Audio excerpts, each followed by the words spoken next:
Ladies and gentlemen, welcome to another video na sasagot sa inyo mga katanungan. At ngayon, sa punto pong ito, manonood po tayo at babasahin natin yung mga comment ng ating mga kababayan na nanonood sa aking YouTube channel. Simulan natin kay Marimar. Ito itutok mo atin net. Ayan, first time ko pong magpa-convert kay Sir kahit antok na siya.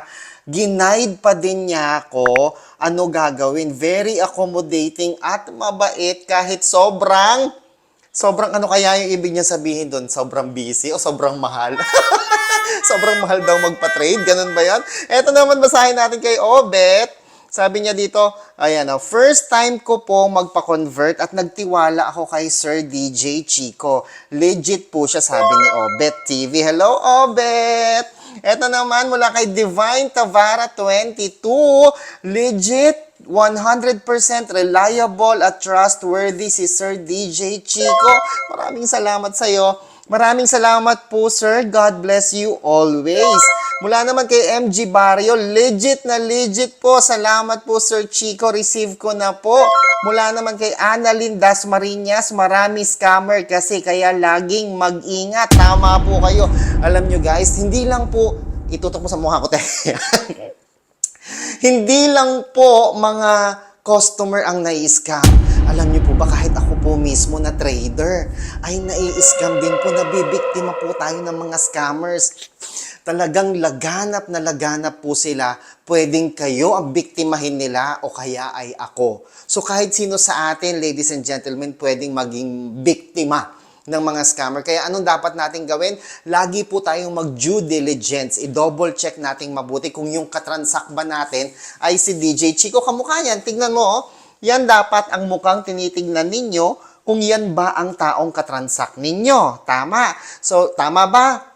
Tama ba, Ate Net? So, ito naman, Serenity 0202. Sir Chico, pa-help po. Sana matulungan nyo ako ma-convert ang G-Gives ko sa Gcash o sa cash. Salamat po. Mga kaibigan, lahat po ng concern ninyo, kung gusto ninyo magpatulong, meron tayong link na nandyan sa baba. Please click that link found in the comment section. Sabi naman ni Annalyn, ano po requirements? Kasi dati muntik na madali Gcash ko. Muntik nang makuha ang MPIN ko. Nako, ang maganda po kay DJ Chico, mga kaibigan, hindi ko po kukuhanin ang inyong Gcash number, ang inyong... Nagre-record ba to, te?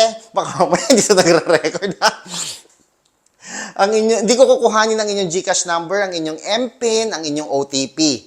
Wala akong kukuhanin sa inyo dahil kayo po mismo sa inyong mga kamay, kayo po mismo ang magpa-process nito. Sunod, mula kay Jennifer Campo, legit na legit po si DJ Chico. Mula kay Alnor Mestidio, 100% legit ang transaction kay Sir Chico. Suki na po ako, sabi ni Sir Alnor. Maraming salamat sa iyo, Sir Alnor. Ito naman, Armil Reyes, pa-convert po G-Gives into cash. Sige po, comment down below. 101% legit po. Thanks, sir. Ayan, itutok mo. Ayan sabi dito, heart, 100% legit si Sir DJ Chico, sabi ni MG Barrios.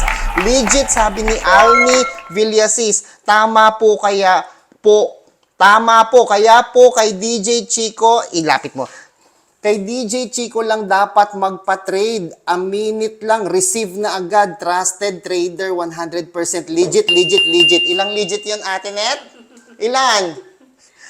3. So mga kaibigan, kung nais ninyong makasigurado, humanap kayo ng trader na merong character profile. Kamukha po ng inyong DJ Chico. Dahil talagang you're in good hands with DJ Chico. Hindi man ganun kabilis, pero mga kaibigan, agad naman po kayo ma-accommodate. Hindi man agad matatanggap ninyo. Medyo minsan may cross-check, may verification pa tayong ginagawa. Ang importante, legit na legit tayo. Ako po si Chico. Enjoy the rest of the day and God bless po.